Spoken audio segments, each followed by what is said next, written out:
High cost tonight, the new Australian sports car that's built here but cheaper to buy overseas. The high cost of spare parts. Are you getting your money's worth? We look at car conversions and accessories, from the affordable to the outrageous. And is it a Holden or a Toyota? Can you tell the difference?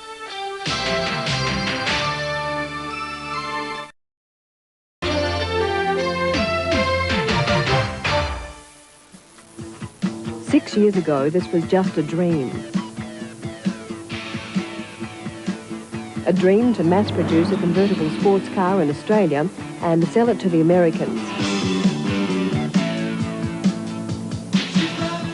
Few believed it would work, especially when consistent quality control is still such a problem.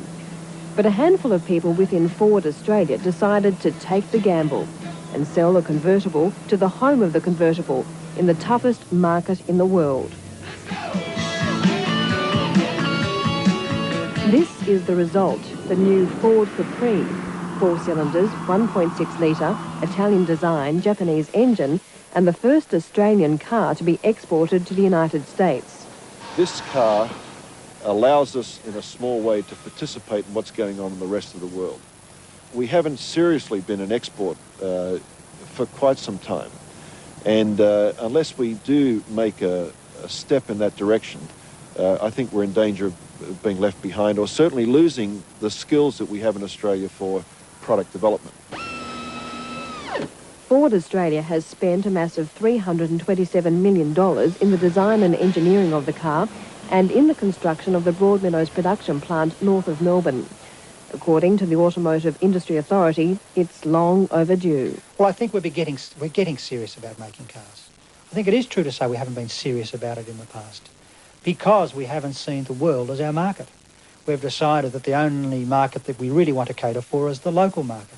This local market is too small if we're to achieve our long-term objectives as having a strong, viable industry which is able to supply Australian consumers and world consumers with good quality products at relatively cheaper prices. So eventually a serious export industry will give us good quality product at cheaper prices.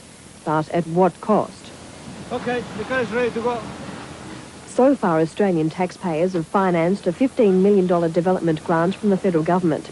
We've also suffered long delays because of a $100 million budget blowout in the Capri project, mainly because Ford had to install air safety bags in the exported version.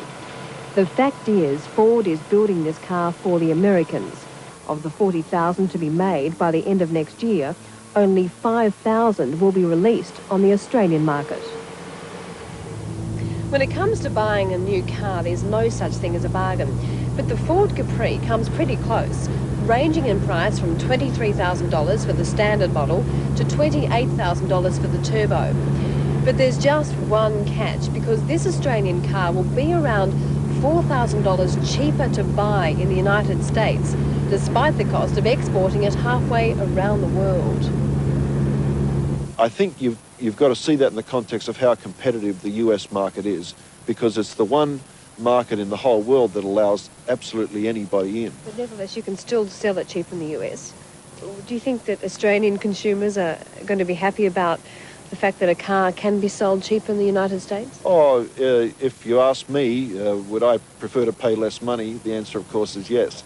I think as Australian consumers, we have to look at it on the basis that if we weren't selling this car in the United States, we wouldn't be selling the car at all. Ford denies that Australians are subsidising its latest venture, arguing that we'll benefit from an estimated $400 million in overseas sales. But the export income won't change our balance of payments. It will simply give Ford added incentive to import $400 million worth of goods back into the country. At the moment, it won't solve our economic woes, but it's certainly made an impression. You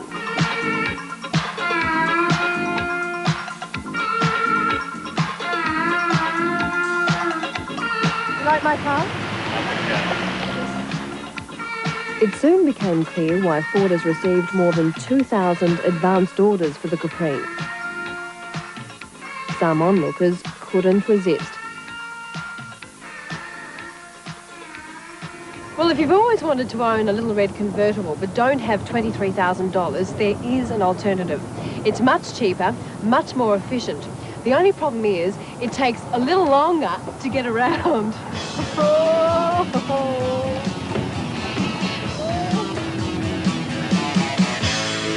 Until next Tuesday then, good night. If you'd like to know more about protecting yourself as a consumer, the investigators and Choice magazine have produced a definitive practical guide to your consumer rights, The Complete Consumer. It's available now from all ABC shops and good bookstores. Stay with us now for GP right after a news update.